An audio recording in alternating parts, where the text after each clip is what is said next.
ಓಂ ಶಾಂತಿ. ಇಂದಿನ ದಿನಾಂಕ 7/7/2025. ಪ್ರಾರ್ಥ ಮುರಳಿ ಬಾಪ್ತಾದ ಮಧುಬನ. ಮಧುರ ಮಕ್ಕಳೇ, ನೀವು ಬಹಳ ರಾಯಲ್ ವಿದ್ಯಾರ್ಥಿಗಳಾಗಿದ್ದೀರಿ. ನೀವು ತಂದೆ, ಶಿಕ್ಷಕ ಮತ್ತು ಸದ್ಗುರುವಿನ ನೆನಪಿನಲ್ಲಿರಬೇಕಾಗಿದೆ. ಅಲೌಕಿಕ ಸೇವೆ ಮಾಡಬೇಕಾಗಿದೆ. ಪ್ರಶ್ನೆ: ಯಾರು ತಮ್ಮನ್ನು ತಾವು ಬೇಅದ್ದಿನ ಪಾತ್ರಧಾರಿ ಎಂದು ತಿಳಿದು ನಡೆಯುವರೋ ಅವರ ಲಕ್ಷಣಗಳನ್ನು ತಿಳಿಸಿ. ಉತ್ತರ: ಅವರ ಬುದ್ಧಿಯಲ್ಲಿ ಯಾವುದೇ ಸ್ಥೂಲ ಸೂಕ್ಷ್ಮ ದೇಹಧಾರಿಗಳ ನೆನಪಿರುವುದಿಲ್ಲ.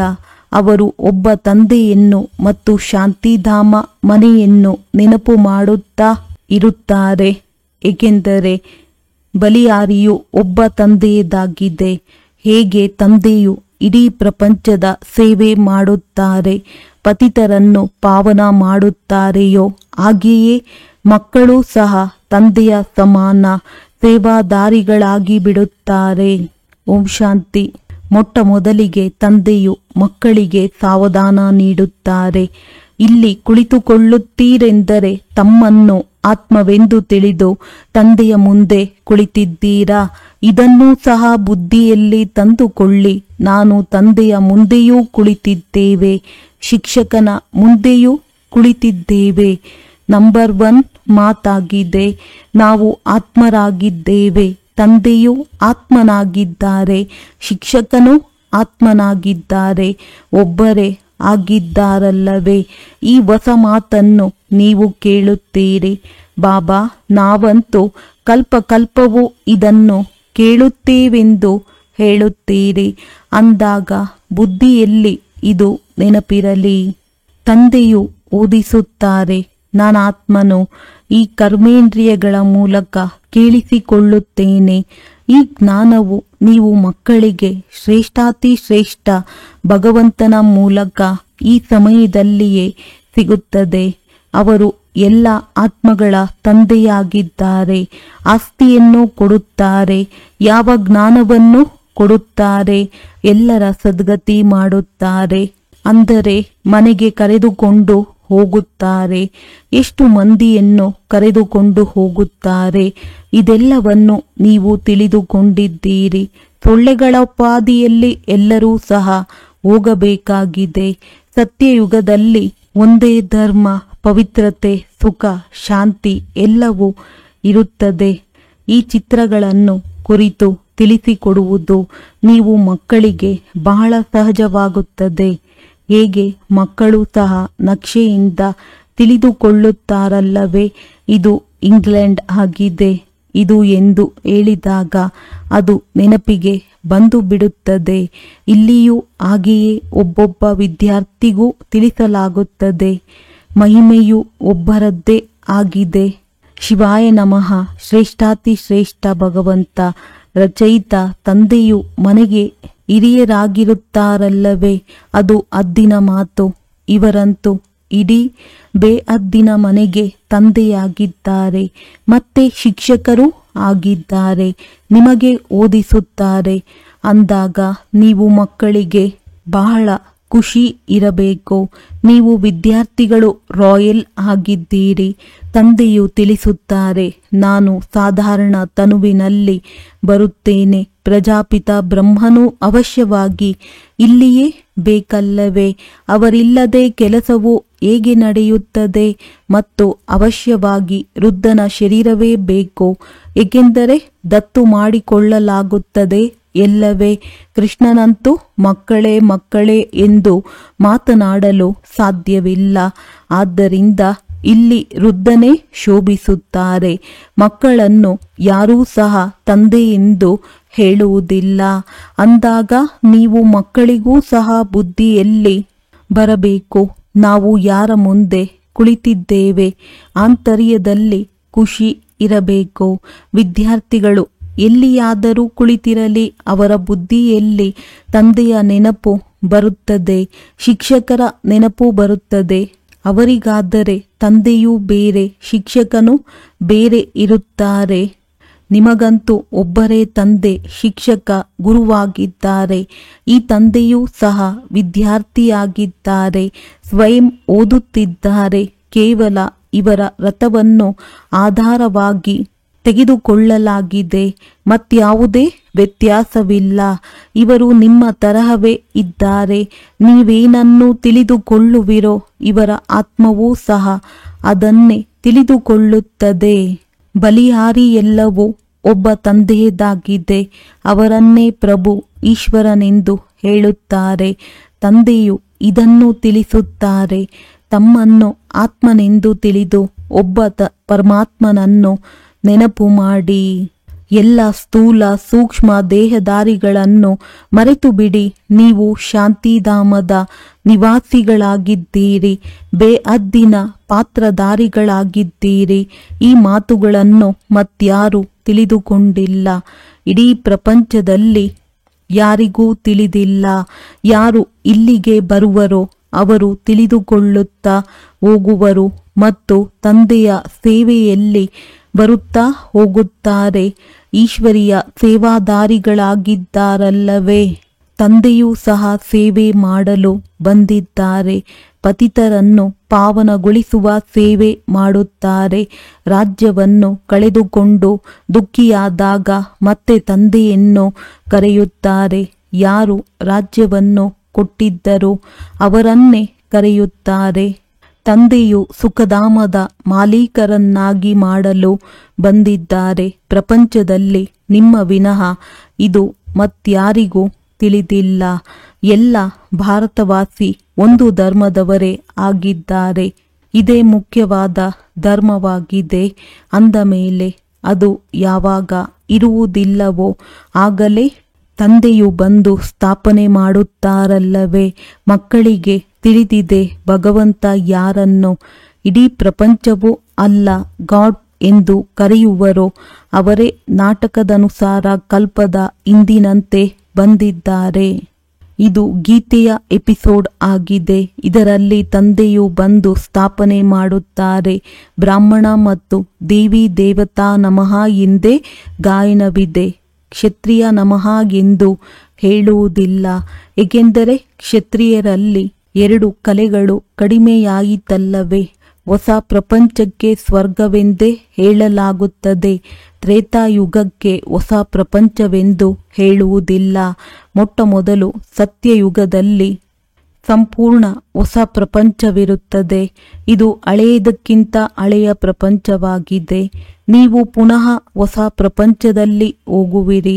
ಆ ಪ್ರಪಂಚದಲ್ಲಿ ಹೋಗುವ ಕಾರಣವೇ ನಾವು ನರನಿಂದ ನಾರಾಯಣರಾಗುತ್ತೇವೆಂದು ಹೇಳುತ್ತೀರಿ. ಸತ್ಯನಾರಾಯಣನ ಕಥೆಯನ್ನು ಕೇಳುತ್ತೇವೆ ಎಂದು ಹೇಳುತ್ತೀರಿ. ರಾಜಕುಮಾರರಾಗುವ ಕಥೆಯೆಂದು ಹೇಳುವುದಿಲ್ಲ. ಇದು ಸತ್ಯನಾರಾಯಣನ ಕಥೆಯಾಗಿದೆ. ಅವರು ನಾರಾಯಣನನ್ನು ಬೇರೆ ಎಂದು ತಿಳಿಯುತ್ತಾರೆ. ಆದರೆ ನಾರಾಯಣನ ಯಾವುದೇ ಜೀವನ ಕಥೆಯಂತೂ ಇಲ್ಲ. ಜ್ಞಾನದ ಮಾತುಗಳು ಬಹಳಷ್ಟಿವೆ ಎಲ್ಲವೇ. ಆದ್ದರಿಂದಲೇ 7 ದಿನಗಳ ಸಮಯವನ್ನು ಕೊಡಲಾಗುತ್ತದೆ. ಈ 7 ದಿನಗಳು ಬಟ್ಟಿಯಲ್ಲಿರಬೇಕಾಗುವುದು. ಅಂದರೆ ಇಲ್ಲಿಯೇ ಕುಳಿತು ಬಿಡುವುದಲ್ಲ. ಹೀಗೆ ಮಾಡಿದರೆ ಬಟ್ಟಿಯ ನೆಪ ಮಾಡಿಕೊಂಡು ಅನೇಕರು ಬಂದು ಬಿಡುವರು. ವಿದ್ಯಾಭ್ಯಾಸವು ಬೆಳಗ್ಗೆ ಮತ್ತು ಸಾಯಂಕಾಲದ ಸಮಯದಲ್ಲಿ ನಡೆಯುತ್ತದೆ. ಮಧ್ಯಾಹ್ನದಲ್ಲಿ ವಾಯುಮಂಡಲವು ಸರಿಯಾಗಿರುವುದಿಲ್ಲ. ರಾತ್ರಿಯಲ್ಲಿಯೂ 10 ರಿಂದ 12 ಗಂಟೆಯವರೆಗೆ ಬಹಳ ಕೆಟ್ಟ ಸಮಯವಾಗಿದೆ. ಇಲ್ಲಿ ನೀವು ಮಕ್ಕಳೂ ಸಹ ನೆನಪಿನಲ್ಲಿದ್ದು ಸತೋಪ್ರಧಾನರಾಗುವ ಪರಿಶ್ರಮ ಪಡಬೇಕಾಗಿದೆ.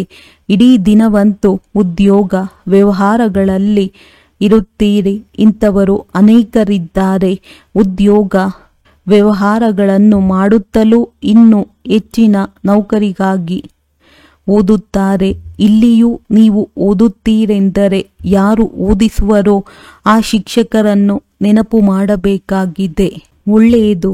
ಶಿಕ್ಷಕರನೆಂದೇ ತಿಳಿದು ನೆನಪು ಮಾಡಿ.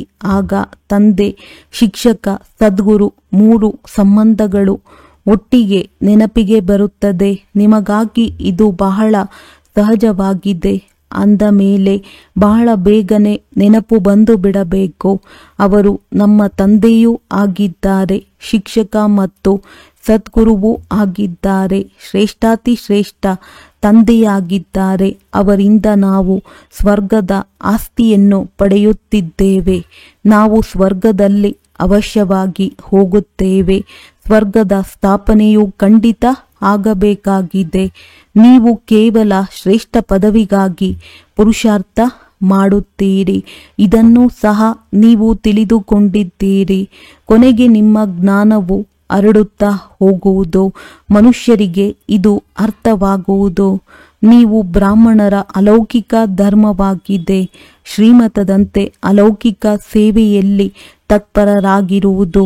ನೀವು ಶ್ರೀಮತದನುಸಾರ ಎಷ್ಟು ಶ್ರೇಷ್ಠ ಕಾರ್ಯವನ್ನು ಮಾಡುತ್ತಿದ್ದೀರಿ ಎಂಬುದು ಸಹ ಮನುಷ್ಯರಿಗೂ ಸಹ ಅರ್ಥವಾಗುತ್ತಾ ಹೋಗುವುದು. ನಿಮ್ಮಂತಹ ಅಲೌಕಿಕ ಸೇವೆಯನ್ನು ಯಾರೂ ಮಾಡಲು ಸಾಧ್ಯವಿಲ್ಲ.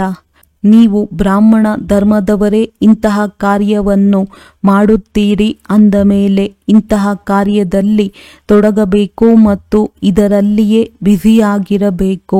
ತಂದೆಯೂ ಸಹ ಬ್ಯುಸಿಯಾಗಿರುತ್ತಾರಲ್ಲವೇ?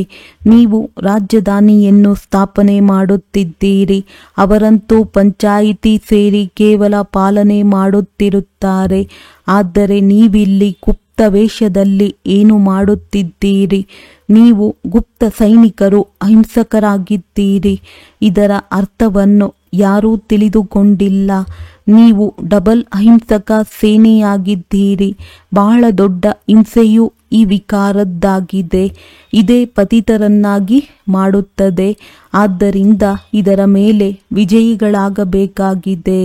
ಭಗವಾನುವಾಚ ಕಾಮ ಮಹಾಶತ್ರುವಾಗಿದೆ. ಇದರ ಮೇಲೆ ಜಯ ಗಳಿಸುವುದರಿಂದಲೇ ನೀವು ಜಗಜ್ಜೀತರಾಗುತ್ತೀರಿ. ಈ ಲಕ್ಷ್ಮೀನಾರಾಯಣರು ಜಗಜ್ಜೀತರಲ್ಲವೇ? ಭಾರತವು ಜಗಜ್ಜೀತನಾಗಿತ್ತು. ಇವರು ವಿಶ್ವದ ಮಾಲೀಕ ಹೇಗಾದರು? ಇದನ್ನು ಸಹ ಹೊರಗಿನವರು ತಿಳಿದುಕೊಳ್ಳಲು ಸಾಧ್ಯವಿಲ್ಲ. ಇದನ್ನು ತಿಳಿದುಕೊಳ್ಳಲು ಬಹಳ ವಿಶಾಲ ಬುದ್ಧಿ ಇರಬೇಕು. ದೊಡ್ಡ ದೊಡ್ಡ ವಿದ್ಯೆಯನ್ನು ಓದುವವರ ಬುದ್ಧಿಯು ವಿಶಾಲವಾಗಿರುತ್ತದೆ ಎಲ್ಲವೇ? ನೀವು ಶ್ರೀಮತದನುಸಾರ ತಮ್ಮ ರಾಜ್ಯವನ್ನು ಸ್ಥಾಪನೆ ಮಾಡುತ್ತೀರಿ. ನೀವು ಯಾರಿಗೆ ಬೇಕಾದರೂ ತಿಳಿಸಬಲ್ಲಿರಿ. ವಿಶ್ವದಲ್ಲಿ ಶಾಂತಿ ಇತ್ತು, ಆಗ ಮತ್ಯಾವುದೇ ರಾಜ್ಯವಿರಲಿಲ್ಲ. ಸ್ವರ್ಗದಲ್ಲಿ ಅಶಾಂತಿ ಇರಲು ಸಾಧ್ಯವಿಲ್ಲ. ಸತ್ಯಯುಗಕ್ಕೆ ಭಗವಂತನ ಊದೋಟವೆಂದು ಹೇಳುತ್ತಾರೆ. ಕೇವಲ ಊದೋಟವೇ ಇರುವುದಿಲ್ಲ. ಮನುಷ್ಯರು ಬೇಕಲ್ಲವೇ? ನಾವು ಅಂತಹ ಸ್ವರ್ಗದ ಮಾಲೀಕರಾಗುತ್ತಿದ್ದೇವೆ ಎಂದು ಮಕ್ಕಳಿಗೆ ತಿಳಿದಿದೆ ಅಂದ ಮೇಲೆ ಎಷ್ಟೊಂದು ಖುಷಿ ಇರಬೇಕು ಮತ್ತು ವಿಚಾರಗಳು ಶ್ರೇಷ್ಠವಾಗಿರಬೇಕು. ನೀವು ಹೊರಗಿನ ಯಾವುದೇ ಸುಖವನ್ನು ಬಯಸುವುದಿಲ್ಲ. ಈ ಸಮಯದಲ್ಲಿ ನೀವು ಬಹಳ ಸರಳವಾಗಿರಬೇಕಾಗಿದೆ. ನೀವೀಗ ಮಾವನ ಮನೆಗೆ ಸ್ವರ್ಗ ಹೋಗುತ್ತೀರಿ. ಇದು ತಂದೆಯ ಮನೆಯಾಗಿದೆ. ಇಲ್ಲಿ ನಿಮಗೆ ಡಬಲ್ ತಂದೆಯು ಸಿಕ್ಕಿದ್ದಾರೆ. ಒಬ್ಬರು ನಿರಾಕಾರ ಶ್ರೇಷ್ಠಾತಿ ಶ್ರೇಷ್ಠ ತಂದೆ, ಇನ್ನೊಬ್ಬರು ಸಾಕಾರ ತಂದೆ. ಅವರೂ ಸಹ ಶ್ರೇಷ್ಠಾತಿ ಶ್ರೇಷ್ಠರಾಗಿದ್ದಾರೆ. ನೀವೀಗ ಮಾವನ ಮನೆಯಾದ ವಿಷ್ಣುಪುರಿಗೆ ಹೋಗುತ್ತೀರಿ. ಅದಕ್ಕೆ ಕೃಷ್ಣಪುರಿ ಎಂದು ಹೇಳುವುದಿಲ್ಲ. ಮಕ್ಕಳ ಪುರಿ ಇರುವುದಿಲ್ಲ. ವಿಷ್ಣುಪುರಿ ಅರ್ಥಾತ್ ಲಕ್ಷ್ಮೀನಾರಾಯಣರ ಪುರಿ ಧಾಮ ನಿಮ್ಮದು ರಾಜಯೋಗವಾಗಿದೆ. ಅಂದ ಮೇಲೆ ಅವಶ್ಯವಾಗಿ ನರನಿಂದ ನಾರಾಯಣರಾಗುತ್ತೀರಿ. ನೀವು ಮಕ್ಕಳು ಸತ್ಯವಾದ ಈಶ್ವರಿಯ ಸೇವಾದಾರಿಗಳಾಗಿದ್ದೀರಿ. ಯಾರು ಕೊನೆ ಪಕ್ಷ 8 ಗಂಟೆಗಳ ಕಾಲ ಆತ್ಮ ಅಭಿಮಾನಿಯಾಗಿರುವ ಪುರುಷಾರ್ಥ ಮಾಡುವರೋ ಅವರಿಗೆ ತಂದೆಯು ಸತ್ಯವಾದ ಈಶ್ವರಿಯ ಸೇವಾದಾರಿಗಳೆಂದು ಹೇಳುತ್ತಾರೆ. ಯಾವುದೇ ಕರ್ಮ ಬಂಧನವಿರಬಾರದು. ಆಗಲೇ ಸೇವಾದಾರಿಗಳಾಗುತ್ತೀರಿ ಮತ್ತು ಕರ್ಮಾತೀತ ಸ್ಥಿತಿಯಾಗುವುದು. ನರನಿಂದ ನಾರಾಯಣನಾಗಬೇಕೆಂದರೆ ಕರ್ಮಾತೀತ ಸ್ಥಿತಿಯು ಖಂಡಿತ ಬೇಕು. ಕರ್ಮ ಬಂಧನವಿದ್ದರೆ ಶಿಕ್ಷೆಯನ್ನು ಅನುಭವಿಸಬೇಕಾಗುವುದು. ಮಕ್ಕಳೂ ಸಹ ಇದನ್ನು ತಿಳಿದುಕೊಳ್ಳುತ್ತಾರೆ. ನೆನಪಿನ ಪರಿಶ್ರಮವು ಬಹಳ ಕಠಿಣವಾಗಿದೆ. ಯುಕ್ತಿಯು ಬಹಳ ಸಹಜವಾಗಿದೆ. ಕೇವಲ ತಂದೆಯನ್ನು ನೆನಪು ಮಾಡಬೇಕು. ಭಾರತದ ಪ್ರಾಚೀನ ಯೋಗವು ಪ್ರಸಿದ್ಧವಾಗಿದೆ. ಯೋಗಕ್ಕಾಗಿಯೇ ಈ ಜ್ಞಾನವಿದೆ. ಇದನ್ನು ತಂದೆಯು ಬಂದು ಕಲಿಸುತ್ತಾರೆ.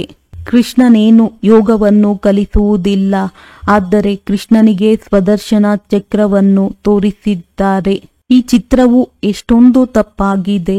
ನೀವೀಗ ಯಾವುದೇ ಚಿತ್ರ ಇತ್ಯಾದಿಗಳನ್ನು ನೆನಪು ಮಾಡಬಾರದು.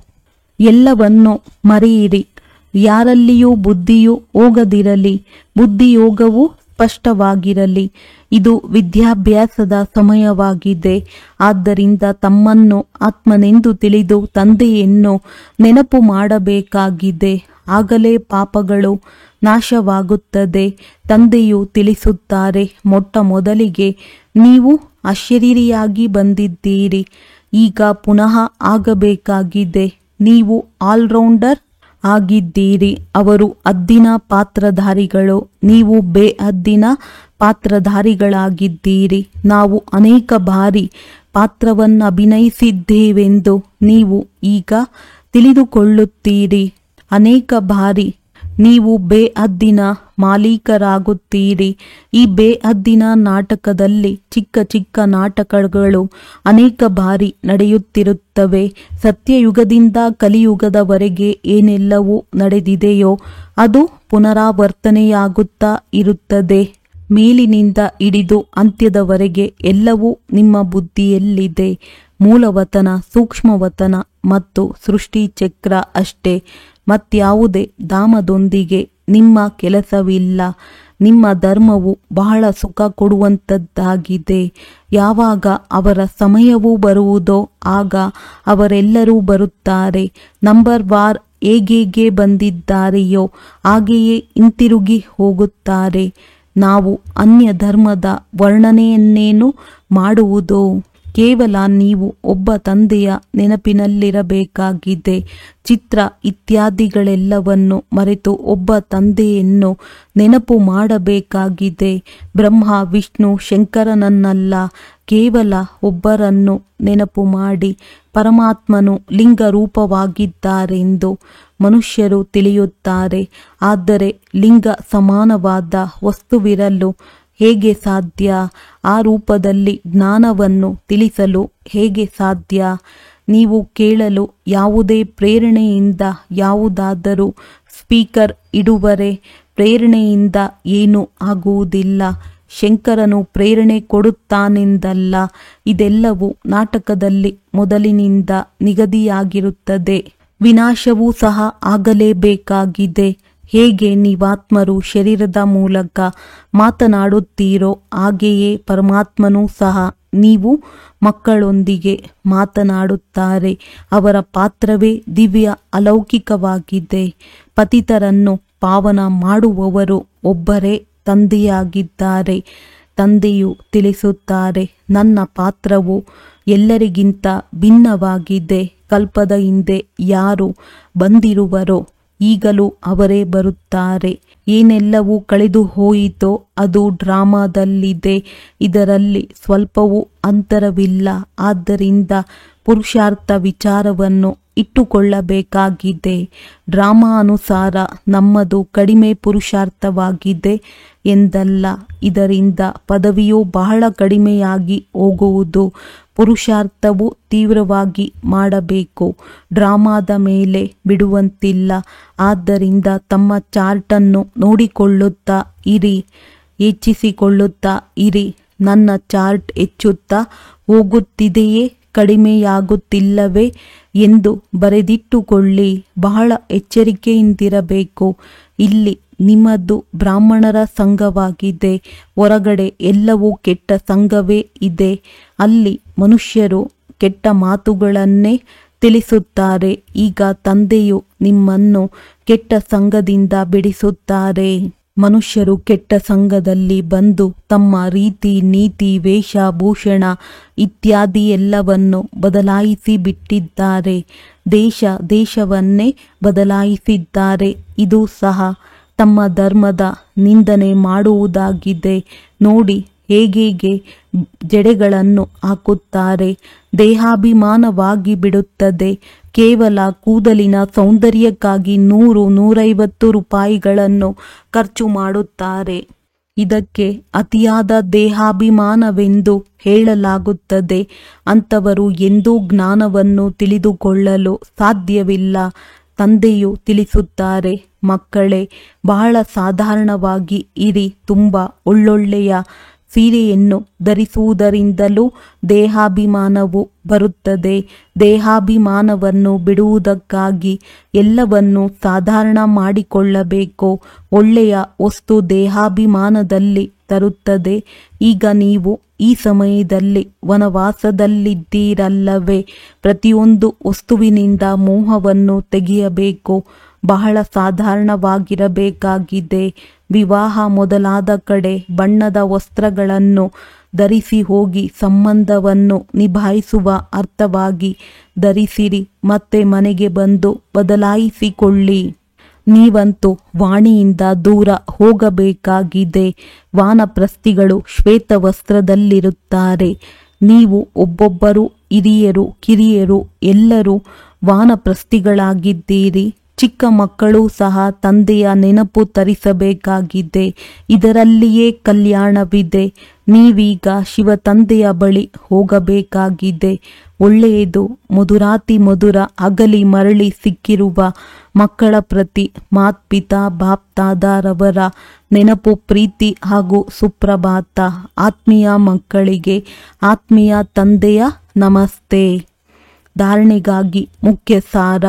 ಸದಾ ಗಮನವಿರಲಿ, ನಮ್ಮ ಯಾವುದೇ ಚಲನೆಯು ದೇಹಾಭಿಮಾನದ್ದಾಗಿರಬಾರದು.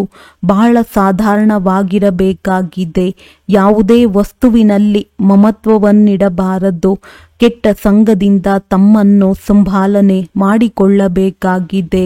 ನೆನಪಿನ ಪರಿಶ್ರಮದಿಂದ ಸರ್ವ ಕರ್ಮ ಬಂಧನಗಳನ್ನು ತುಂಡು ಮಾಡಿ ಕರ್ಮಾತೀತರಾಗಬೇಕಾಗಿದೆ. ಕೊನೆ ಪಕ್ಷ 8 ಗಂಟೆಗಳ ಕಾಲ ಆತ್ಮ ಅಭಿಮಾನಿಯಾಗಿದ್ದು ಸತ್ಯವಾದ ಈಶ್ವರಿಯ ಸೇವಾಧಾರಿಗಳಾಗಬೇಕಾಗಿದೆ. ವರದಾನ: ವಿಶಾಲ ಬುದ್ಧಿ, ವಿಶಾಲ ಹೃದಯದಿಂದ ನಮ್ಮ ತನದ ಅನುಭೂತಿ ಮಾಡಿಸುವಂತಹ ಮಾಸ್ಟರ್ ರಚಯಿತ ಭವ. ಮಾಸ್ಟರ್ ರಚಯಿತನ ಮೊದಲ ರಚನೆ ಈ ದೇಹವಾಗಿದೆ. ಯಾರು ಈ ದೇಹದ ಮಾಲೀಕತನದಲ್ಲಿ ಸಂಪೂರ್ಣ ಸಫಲತೆ ಪ್ರಾಪ್ತಿ ಮಾಡಿಕೊಳ್ಳುತ್ತಾರೆ, ಅವರು ತಮ್ಮ ಸ್ನೇಹ ಹಾಗೂ ಸಂಪರ್ಕದ ಮೂಲಕ ಎಲ್ಲರಿಗೆ ನಮ್ಮ ತನದ ಅನುಭವವನ್ನು ಮಾಡಿಸುತ್ತಾರೆ. ಆ ಆತ್ಮದ ಸಂಪರ್ಕದಿಂದ ಸುಖದ ದಾತಾತನದ ಶಾಂತಿ, ಪ್ರೇಮ, ಆನಂದ, ಸಹಯೋಗ, ಸಾಹಸ, ಉತ್ಸಾಹ, ಉಮಂಗ ಯಾವುದಾದರೂ ಒಂದು ವಿಶೇಷತೆ ಅನುಭೂತಿಯಾಗುವುದು. ಅವರನ್ನೇ ಹೇಳಲಾಗುವುದು ವಿಶಾಲ ಬುದ್ಧಿ, ವಿಶಾಲ ಹೃದಯ ಉಳ್ಳವರು. ಸ್ಲೋಗನ್: ಉಮಂಗ ಉತ್ಸಾಹದ ರೆಕ್ಕೆಯ ಮೂಲಕ ಸದಾ ಹಾರುವ ಕಲೆಯ ಅನುಭೂತಿ ಮಾಡಿಸುತ್ತಾ ಹೋಗಿ. ಅವ್ಯಕ್ತ ಸೂಚನೆ: ಸಂಕಲ್ಪ ಶಕ್ತಿಯನ್ನು ಜಮಾ ಮಾಡಿ ಶ್ರೇಷ್ಠ ಸೇವೆಗೆ ನಿಮಿತ್ತವಾಗಿ ಸ್ವಯಂ ಅನ್ನು ಶ್ರೇಷ್ಠ ಸಂಕಲ್ಪಗಳಿಂದ ಸಂಪನ್ನರನ್ನಾಗಿ ಮಾಡಿಕೊಳ್ಳುವುದಕ್ಕಾಗಿ ಟ್ರಸ್ಟಿ ಆಗಿ ಇರಿ. ಟ್ರಸ್ಟಿ ಆಗುವುದು ಎಂದರೆ ಡಬಲ್ ಲೈಟ್ ಫರಿಷ್ಠಾ ಆಗುವುದು. ಇಂತಹ ಮಕ್ಕಳ ಪ್ರತಿಯೊಂದು ಶ್ರೇಷ್ಠ ಸಂಕಲ್ಪ ಸಫಲವಾಗುವುದು. ಒಂದು ಶ್ರೇಷ್ಠ ಸಂಕಲ್ಪ ಮಕ್ಕಳದ್ದು ಹಾಗೂ 1000 ಶ್ರೇಷ್ಠ ಸಂಕಲ್ಪದ್ದು ಫಲ ತಂದೆಯ ಮೂಲಕ ಪ್ರಾಪ್ತಿಯಾಗುತ್ತದೆ. 1ಕ್ಕೆ 1000ದಷ್ಟು ಸಿಗುತ್ತದೆ. ಒಳ್ಳೆಯದು. ಓಂ ಶಾಂತಿ.